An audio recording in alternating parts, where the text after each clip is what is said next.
Welcome back to media Chhattisgarh. तारीख 2 फरवरी 2026 दिन सोमवार और हिंदी पंचांग के अनुसार प्रतिपदा। तो चलिए शुरू करते हैं आज की पहली और बड़ी खबर से। ऑपरेशन सिंदूर के बाद रक्षा बजट 15% बढ़ा, इनकम टैक्स में बदलाव नहीं, 17 cancer medicine duty free, 3 Ayurvedic AIIMS, 7 high speed rail corridor बनेंगे। वित्त मंत्री निर्मला सीतारमण ने बीते दिन बजट पेश किया। वे संसद में 85 मिनट बोली, लेकिन आम आदमी के लिए कोई बड़ा ऐलान नहीं किया। हालांकि टैक्स फाइल करने में सहूलियत, रेलवे प्रोजेक्ट और 3 नए आयुर्वेदिक एम्स जैसी नई बातें कही। बजट भाषण में कोई सीधा चुनावी ऐलान भी नहीं हुआ। सीतारमण लोकसभा में तमिलनाडु की प्रसिद्ध कांजीवरम साड़ी पहनकर पहुंची जरूर, लेकिन इसी साल होने वाले पश्चिम बंगाल, तमिलनाडु, केरल, असम और पुडुचेरी चुनाव पर सीधा असर डालने वाली घोषणाएं नहीं की। ऑपरेशन सिंदूर के बाद पहले बजट में वित्त मंत्री ने जियो पॉलिटिक्स और चुनौतियों की बात कही और देश का रक्षा बजट 6.81 लाख करोड़ से बढ़ाकर 7.85 लाख करोड़ कर दिया, यानी कुल डिफेंस बजट में 15.2% की बढ़ोतरी हुई है। प्रदेश में एसएससीआर का आगाज, अब बिना अनुमति रायपुर भिलाई में नहीं बनेंगे उद्योग और कॉलोनियां। नवा रायपुर, दुर्ग और भिलाई को मिलाकर गठित विशेष क्षेत्र में अब बिना स्टेट कैपिटल रीजनल की अनुमति के न तो कोई यहाँ पर कॉलोनियों का निर्माण हो सकेगा और न ही यहाँ पर उद्योग स्थापित किए जा सकेंगे। शासन ने एसएससीआर के गठन की प्रक्रिया पूरी कर ली है और जल्द ही इसके मुख्य कार्यपालन अधिकारी की नियुक्ति की जाएगी। केंद्रीय बजट 2026-27 मंत्री केदार कश्यप बोले, मोटर एक्सीडेंट क्लेम पर ब्याज को टैक्स मुक्त करना पीड़ित परिवारों के लिए बड़ी राहत। छत्तीसगढ़ के परिवहन मंत्री केदार कश्यप ने केंद्रीय बजट 2026-27 में मोटर एक्सीडेंट क्लेम से जुड़े ब्याज को आयकर से पूर्णतः मुक्त किए जाने तथा उस पर टीडीएस समाप्त करने के ऐतिहासिक निर्णय का स्वागत किया। कश्यप ने कहा कि इस मानवीय एवं जन कल्याणकारी फैसले के लिए प्रधानमंत्री नरेंद्र मोदी, केंद्रीय वित्त मंत्री निर्मला सीतारमण तथा केंद्रीय सड़क परिवहन एवं राजमार्ग मंत्री नितिन गडकरी के प्रति छत्तीसगढ़ की जनता की ओर से हार्दिक आभार व्यक्त किया। रील बनाना सिखाएंगे 15,000 स्कूल, 500 कॉलेज, बिजनेस वुमेन के लिए SHE मार्ट, डेयरी पशुपालन के लिए नई स्कीम। केंद्र सरकार युवाओं को रील बनाना सिखाने के लिए स्कूल कॉलेजों में कंटेंट क्रिएशन लैब खोलेगी। वित्त मंत्री निर्मला सीतारमण ने इसकी घोषणा की है। माघ पूर्णिमा पर कबीर धर्मनगर में संत समागम, सीएम साय हुए शामिल, 75 लाख रुपए की सहायता राशि की घोषणा। मुख्यमंत्री विष्णुदेव साय बीते दिन माघ पूर्णिमा के पावन अवसर पर कबीर धर्मनगर दामाखेड़ा में आयोजित सदगुरु कबीर संत समागम समारोह में शामिल हुए। इस अवसर पर उन्होंने पंत उदित मुनिनाम साहिब एवं पंत प्रकाश मुनिनाम साहिब को चादर व श्रीफल भेंट कर आशीर्वाद प्राप्त किया तथा प्रदेश की सुख समृद्धि की कामना की। मुख्यमंत्री ने संत समागम समारोह हेतु दी जाने वाली सहायता राशि को 50 लाख रुपए से बढ़ाकर 75 लाख रुपए करने की घोषणा की। जसपुर के रणजीता स्टेडियम में उतरेंगे अंतरिक्ष के सितारे। 4 फरवरी को शुभांशु शुक्ला से सीधा संवाद करेंगे 10,000 बच्चे। अंतरिक्ष यानी शुभांशु शुक्ला 4 फरवरी को 1 दिवसीय प्रवास पर जसपुर पहुंचेंगे। इस अवसर पर शहर के रणजीता स्टेडियम में आयोजित कार्यक्रम के दौरान वे जिले के स्कूली बच्चों से सीधा संवाद करेंगे। इंडिया इन स्पेस थीम पर अंतरिक्ष संगवारी कार्यक्रम का आयोजन किया जा रहा है। कार्यक्रम में जिले भर से आए लगभग 10,000 स्कूली बच्चे शामिल होंगे, जिनमें शुभांशु शुक्ला सीधे बातचीत करेंगे। इस दौरान वे अपनी अंतरिक्ष यात्रा से जुड़े अनुभव साझा करेंगे और छात्रों द्वारा पूछे गए सवालों के जवाब देंगे। चर्चा के दौरान अंतरिक्ष यात्रा से जुड़ी करियर विकल्पों पर भी वे बच्चों को जानकारी देंगे। इसके साथ ही भारत के अंतरिक्ष कार्यक्रम से संबंधित पहलुओं पर भी प्रकाश डालेंगे। भूपेश बोले, शराब महंगी, मछली सस्ती, छत्तीसगढ़ को बजट में कुछ नहीं मिला। बैज ने कहा, उद्योगपतियों को फायदा पहुंचा रही है सरकार। वित्त मंत्री निर्मला सीतारमण ने केंद्रीय बजट 2026 पेश किया। इस दौरान उन्होंने अलग अलग सेक्टर में विकास रोजगार की घोषणा की। वहीं कांग्रेस ने बजट पर तंज कसा है। पूर्व मुख्यमंत्री भूपेश बघेल से बेहद निराशाजनक बजट कहा है। इसका प्रतिगामी असर दिखाई दे रहा है। शराब महंगी हुई है, मछली सस्ती हुई, यही नजर आ रहा है। पूरे देश को कुछ नहीं मिला तो छत्तीसगढ़ को क्या मिलेगा। वहीं यहाँ पर पीसीसी चीफ दीपक बैज ने केंद्र सरकार पर चहेते उद्योगपतियों को फायदा पहुंचाने का आरोप लगाया है। वहीं मुख्यमंत्री विष्णुदेव साय ने इस बजट को भारत के सुनहरे और विकसित भविष्य की दिशा में एक ऐतिहासिक दस्तावेज बताया है। यूजीसी के नए नियमों के खिलाफ बंद न्यायधानी में बेअसर, अपर कास्ट समाज के प्रतिनिधियों और छात्र संगठनों ने जताया रोष। विश्वविद्यालय अनुदान आयोग के नए नियमों के विरोध में बीते दिन देश भर में अपर कास्ट समाज ने बंद का आह्वान किया। हालांकि छत्तीसगढ़ की न्यायधानी बिलासपुर में बंद बेअसर नजर आया और मुख्य बाजार सामान्य दिनों की तरह खुले रहे। लेकिन जैसे जैसे दिन बढ़ रहा था, विभिन्न संगठनों ने सड़कों पर उतरकर अपना विरोध दर्ज कराना शुरू कर दिया था। सामान्य वर्ग के समाज प्रतिनिधियों, शिक्षकों, छात्रों और विभिन्न संगठनों ने यूजीसी के नए नियमों पर गहरी नाराजगी जताते हुए कहा कि यह शिक्षा व्यवस्था और छात्रों के हितों के खिलाफ है। सामान्य वर्ग के छात्रों के हितों की अनदेखी की जा रही है।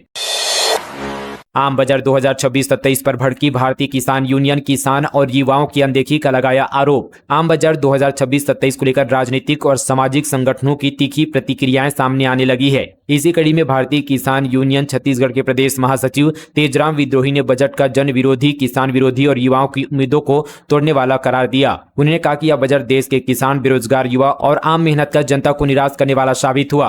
तेजराम विद्रोही ने कहा कि देश का किसान लगातार बढ़ती कृषि लागत, कम एमएसपी, जल संकट और बाजार की अनिश्चितता से जूझ रहा है। इसके बावजूद पीएम किसान सम्मान निधि की राशि में कोई बढ़ोतरी नहीं की गई है, जो किसानों के साथ सीधा अन्याय है। उन्होंने आरोप लगाया कि किसानों को उत्पादन लागत के अनुरूप एमएसपी की कानूनी गारंटी देने से सरकार एक बार फिर से पीछे हट गई है। स्कूल कॉलेज के पास तंबाकू उत्पादों की नहीं होगी बिक्री। रायगढ़ में 31 मार्च तक चलेगा विशेष अभियान। कानून व्यवस्था पर कलेक्टर, एसएसपी की संयुक्त बैठक। रायगढ़ जिले में शांति, सुरक्षा और कानून व्यवस्था बनाए रखने को लेकर कलेक्टर मयंक चतुर्वेदी और वरिष्ठ पुलिस अधीक्षक शशि मोहन सिंह ने संयुक्त समीक्षा बैठक की। कलेक्ट्रेट में आयोजित इस बैठक में प्रशासनिक और पुलिस अधिकारियों को कई सख्त निर्देश दिए गए। बैठक में निर्देश दिए गए कि स्कूलों और महाविद्यालयों के 100 गज के दायरे में किसी भी प्रकार के तंबाकू उत्पादों की बिक्री पर पूरी तरह प्रतिबंध रहेगा। इस नियम का कड़ाई से पालन कराने के लिए विशेष अभियान चलाया जाएगा, जिसकी समय सीमा 31 मार्च तय की गई है। अब बीच में नहीं छूटेगी पढ़ाई। छत्तीसगढ़ की छात्राओं को विशेष लाभ, मिलेंगे बेहतर अवसर। केंद्रीय वित्त मंत्री निर्मला सीतारमण ने 2026 के बजट में छात्राओं की उच्च शिक्षा को सुगम बनाने के लिए एक महत्वपूर्ण घोषणा की है। इसके तहत देश के हर जिले में लड़कियों के लिए हॉस्टल बनाए जाएंगे, जिसका छत्तीसगढ़ राज्य के लिए विशेष महत्व है। यह पहल राज्य की छात्राओं को उच्च शिक्षा प्राप्त करने में बड़ी राहत प्रदान करेगी। छत्तीसगढ़ के कई जिलों में मेडिकल, इंजीनियरिंग और साइंस जैसे महत्वपूर्ण कॉलेज तो मौजूद है, परंतु छात्राओं के लिए सुरक्षित और आरामदायक आवास की भारी कमी है। विशेष रूप से रायपुर, बिलासपुर, दुर्ग, अंबिकापुर और जगदलपुर जैसे शिक्षा केंद्रों में दूर दराज के ग्रामीण इलाकों से आने वाली लड़कियों को हॉस्टल न मिल पाने की स्थिति में अपनी पढ़ाई बीच में ही छोड़नी पड़ती है। किसानों की फसल से किया खिलवाड़ तो होगा प्रहार। शिवराज बोले, कृषि समस्याओं को लेकर बनेगी सेंट्रल कमेटी। अब किसानों को अपनी समस्याओं को लेकर भटकना नहीं पड़ेगा। जल्द ही कृषि समस्याओं को लेकर केंद्रीय कमेटी बनाई जाएगी। ये घोषणा केंद्रीय कृषि मंत्री शिवराज सिंह चौहान ने बीते दिन नवा रायपुर स्थित महानंदी भवन मंत्रालय में आयोजित प्रेस कॉन्फ्रेंस में की। उन्होंने कहा कि इसी सप्ताह ये कमेटी गठित की जाएगी। इसमें वैज्ञानिक, कृषि अधिकारी समेत प्रशासनिक अफसर शामिल किए जाएंगे। वैज्ञानिक पद्धति से सभी समस्याओं का समाधान किया जाएगा। ये कृषि विशेषज्ञ छत्तीसगढ़ के जलवायु के अनुसार धान की किस्म लगाने का सुझाव देंगे। इसके अलावा तिलहन दाल की फसल के लिए भी किसानों को प्रेरित करेंगे। सरकार भी इन फसलों को न्यूनतम समर्थन मूल्य पर खरीदने के लिए तैयार है, जिसके कारण किसानों को परेशान होने की जरूरत नहीं है। कोंडागांव में किसान मेला शुरू। 32 किलो का कद्दू बना मुख्य आकर्षण। आधुनिक तकनीकों की दी गई जानकारी। कोंडागांव में किसान मेला एवं प्रदर्शनी का शुभारंभ हुआ। बस्तर विकास प्राधिकरण की उपाध्यक्ष एवं कोंडागांव विधायक लता उसेंडी ने इसका उद्घाटन किया। 2 दिवसीय इस मेले में जिले के विभिन्न विकासखंडों से किसानों ने उत्साहपूर्वक भाग लिया। यह मेला नगर के बंधा तालाब गार्डन में आयोजित किया गया। इसमें खेती, बागवानी, पशुपालन, मत्स्य पालन और मुर्गी पालन से जुड़ी आधुनिक तकनीकों की जानकारी दी गई। किसानों द्वारा अपने खेतों में उगाई गई फसलों, सब्जियों, फलों और अन्य उत्पादों की आकर्षक प्रदर्शनी भी लगाई गई। बिलासपुर से बस के जरिए लाई जा रही थी मिलावटी सामग्री। अंबिकापुर के बाजारों में खपाने की थी तैयारी। नकली पनीर, खोया और मिलावटी दही जब्त। अंबिकापुर में खाद्य सुरक्षा को लेकर गंभीर लापरवाही सामने आई है। शहर में नकली पनीर, नकली खोया और मिलावटी दही की सप्लाई का भांडाफोड़ हुआ है। बिलासपुर से बस के जरिए लाई जा रही बड़ी मात्रा में संदिग्ध खाद्य सामग्री को बस स्टैंड पर पकड़ा गया है, जिसे अंबिकापुर के बाजारों में खपाने की तैयारी थी। दुर्ग में धर्म परिवर्तन के आरोप में 2 महिलाएं गिरफ्तार। बीमारी ठीक और बेटी की शादी में मदद कर दिया झांसा। शिकायत पर पुलिस ने की कार्रवाई। दुर्ग जिले में धर्म परिवर्तन के लिए प्रलोभन देने के मामले में 2 महिलाओं को गिरफ्तार किया है। उन पर लोगों को आर्थिक मदद, बीमारी ठीक करने और बेटी की शादी में मदद का झांसा देकर ईसाई धर्म अपनाने के लिए दबाव डालने का आरोप है। यह पूरा मामला पुरानी भिलाई थाना क्षेत्र का है। 8 फरवरी को एक साथ 3 परीक्षाएं। यूपीएससी और व्यापम एक ही साथ लेगा इंजीनियरिंग भर्ती परीक्षा। इंजीनियरिंग भर्ती परीक्षा की तैयारी कर रहे अभ्यर्थियों के सामने नया संकट आ गया है। व्यापम और यूपीएससी की भर्ती परीक्षाएं एक ही दिन होने के कारण अभ्यर्थियों को दोनों में से किसी एक परीक्षा को छोड़ना होगा। सीजी व्यापम द्वारा 8 फरवरी 2026 को एनआरडीए अर्थात नवा रायपुर के डेवलपमेंट अथॉरिटी के अंतर्गत जूनियर इंजीनियर भर्ती परीक्षा ली जाएगी। इसी दिन यूपीएससी द्वारा इंजीनियरिंग सर्विस परीक्षा प्रीलिम्स भी ली जाएगी। ऐसे में अभ्यर्थियों को एक परीक्षा से वंचित होना पड़ेगा। International abacus olympiad. Naxalgarh Dantewada के बच्चों ने influencer book of world record में दर्ज कराया अपना नाम। नक्सलगढ़ के नाम से जाना जाने वाला जिला अब अपनी पहचान तेजी से बदल रहा है। विकास के कामों से लेकर शिक्षा और स्वास्थ्य के क्षेत्र में जिले में बड़ा बदलाव तेजी से आ रहा है। दंतेवाड़ा पुलिस सिर्फ कानून व्यवस्था को दुरुस्त करने का काम नहीं कर रही है, बल्कि बच्चों को शिक्षित करने में भी अहम भूमिका निभा रही है। पुलिस के मार्गदर्शन में चल रहे विभिन्न नवाचार माध्यमों से बच्चे अपने जिले की बेहतर छवि गढ़ रहे हैं। इसी कड़ी में दंतेवाड़ा के 3 होनहार छात्रों दिव्या साहू, एकलव्य वर्मा और राशि ठाकुर ने इंटरनेशनल अबेकस ओलंपियाड में शानदार प्रदर्शन कर जिले का मान बढ़ाया है। तीनों का नाम influencer book of world record में दर्ज किया गया है, जो दंतेवाड़ा जिले के लिए ऐतिहासिक उपलब्धि है। राजिम कुंभ मेले में जाने वालों के लिए खुशखबरी, रायपुर राजिम के बीच चलेगी मेमू स्पेशल। छत्तीसगढ़ के धार्मिक नगर राजिम में 1 फरवरी से 15 फरवरी तक आयोजित होने वाले राजिम कुंभ कल्प मेले को देखते हुए रेलवे प्रशासन ने यात्रियों की सुविधा के लिए विशेष इंतजाम किए हैं। मेले में पहुंचने वाले श्रद्धालुओं की बढ़ती संख्या को ध्यान में रखते हुए रायपुर और राजिम के बीच मेमू स्पेशल ट्रेनों का संचालन किया जाएगा, जिससे श्रद्धालुओं को आवागमन में आसानी हो सके। रायपुर में ई सिगरेट, हुक्का, तंबाकू का जखीरा जब्त, ट्रांसपोर्टर के ठिकाने पर पुलिस की रेड, 25 लाख का माल बरामद, गोदाम मैनेजर गिरफ्तार। रायपुर में पुलिस ने न्यू गोंदवारा बस्ती स्थित एक गोदाम से प्रतिबंधित ई सिगरेट, फ्लेवर, तंबाकू और हुक्का पोट का जखीरा बरामद किया है। जब्त सामान की कीमत 25 लाख रुपए बताई जा रही है। पुलिस ने गोदाम के मैनेजर प्रबोध शर्मा को गिरफ्तार किया है। सोशल मीडिया में अश्लील वीडियो अपलोड आरोपी तीर्थराज को पुलिस ने किया गिरफ्तार। राजनांदगांव के सोमनी थाना पुलिस ने सोमनी थाना क्षेत्र के अंतर्गत सोशल मीडिया प्लेटफॉर्म में अश्लील वीडियो अपलोड करने वाले एक आरोपी को गिरफ्तार किया है। आरोपी द्वारा सोशल मीडिया प्लेटफॉर्म में अश्लील वीडियो अपलोड किया था, जिस पर पुलिस ने कार्रवाई की और आरोपी को गिरफ्तार किया है।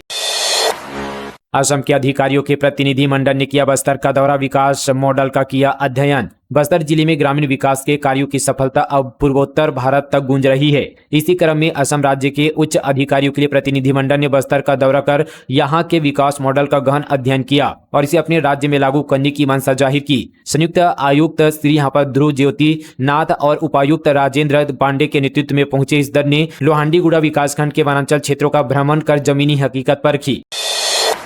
मनरेगा संशोधन के खिलाफ 12 फरवरी को युवा महापंचायत का ऐलान, जांजगीर में युवा कांग्रेस ने केंद्र सरकार पर साधा निशाना। जांजगीर चांपा में युवा कांग्रेस ने महात्मा गांधी राष्ट्रीय ग्रामीण रोजगार गारंटी योजना में केंद्र सरकार द्वारा किए गए संशोधनों के खिलाफ विरोध प्रदर्शन शुरू कर दिया है। युवा कांग्रेस ने इस संशोधनों को मजदूरों, ग्रामीण युवाओं और गरीब तबके के अधिकारों पर सीधा हमला बताया है। इसी कड़ी में 12 फरवरी को युवा महापंचायत का आयोजन रायपुर में किया जाएगा। इस संशोधन के विरोध में युवा कांग्रेस ने मोर्चा खोल दिया है। छत्तीसगढ़ प्रदेश युवा कांग्रेस प्रभारी अमित सिंह पठारिया, सह प्रभारी डॉक्टर मोनिका मंडरे और प्रदेश अध्यक्ष आकाश शर्मा के निर्देश पर जिला स्तर पर एक प्रेस वार्ता आयोजित की गई।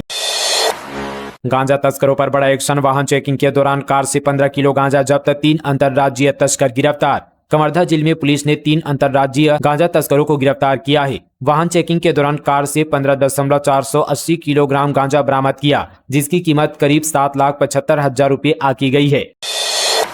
अवैध शराब तस्करी पर एक्शन, एमपी के धार से आई 20 लाख की अंग्रेजी शराब जब्त, अंधेरे का फायदा उठाकर भागे तस्कर। दंतेवाड़ा जिले में आबकारी विभाग ने 20 लाख की अवैध शराब जंगल से जब्त की है। एमपी के धार जिले से सैकड़ों पेटियां अंग्रेजी शराब मध्य प्रदेश के धार जिले से दंतेवाड़ा पहुंची थी। आरोपी ट्रक पर फर्जी नंबर की 2 प्लेट लगाकर और सामने भूसा भरकर पहुंचे। आबकारी टीम मौके पर पहुंची, वहां मौजूद तस्कर अंधेरे और जंगल का फायदा उठाकर फरार हो गए। फिलहाल दोस्तों, ये थी छत्तीसगढ़ की तमाम बड़ी खबरें मीडिया छत्तीसगढ़ पर। मिलते हैं कल इसी तरह की और खबरों के साथ, तब तक के लिए जय हिंद, जय छत्तीसगढ़, जय जोहार।